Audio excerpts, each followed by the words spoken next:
The heartbreaking story of Joseph. Joseph was just a boy who longed to be loved. His father Jacob adored him. He gave him a coat of many colors, a gift that set him apart.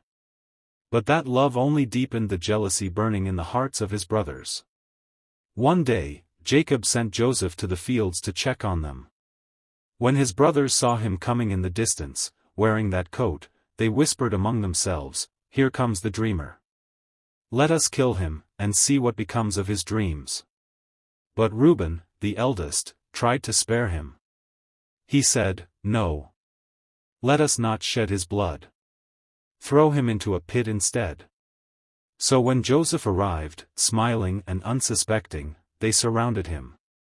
They ripped the coat from his back, the very symbol of his father's love, and with rough hands, they shoved him into a deep, empty pit. Joseph cried out, confused and terrified. "Why are you doing this, my brothers?" But they did not answer. They sat down to eat a meal, while their brother wept in the darkness beneath them. Then came a caravan of traders passing by. Judah said, "Why kill him? Let us sell him. At least we will profit." So they pulled Joseph out, his face wet with tears, his hands reaching out for mercy. But instead of freedom, they bound him, and sold him as a slave for silver. Joseph's heart must have shattered, as he watched his own brothers turn their backs. To hide their crime, they dipped his coat in animal blood, and carried it home to Jacob. His father wept bitterly, believing Joseph was gone forever.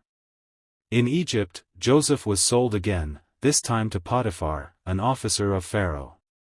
He served faithfully, and for a moment, it seemed life might rise again. But lies were whispered against him. Though innocent, he was dragged away in chains and thrown into a dark prison. From favored son, to slave, to prisoner. Yet even there, God was with him. Joseph cared for others. He interpreted the dreams of fellow prisoners, and what he spoke came true. Still, he was forgotten, until Pharaoh himself was troubled by a dream no one could explain. Hurried from the dungeon, Joseph stood before Pharaoh. With humility and faith, he revealed the meaning: 7 years of plenty, followed by 7 years of famine. And he gave Pharaoh a plan to save the nation. In an instant, Joseph was lifted high. Pharaoh placed a royal ring on his hand, fine robes on his shoulders, and made him second in command over all Egypt. From the pit, to the palace. But Joseph's greatest test was yet to come. When the famine spread, his brothers came to Egypt to buy food.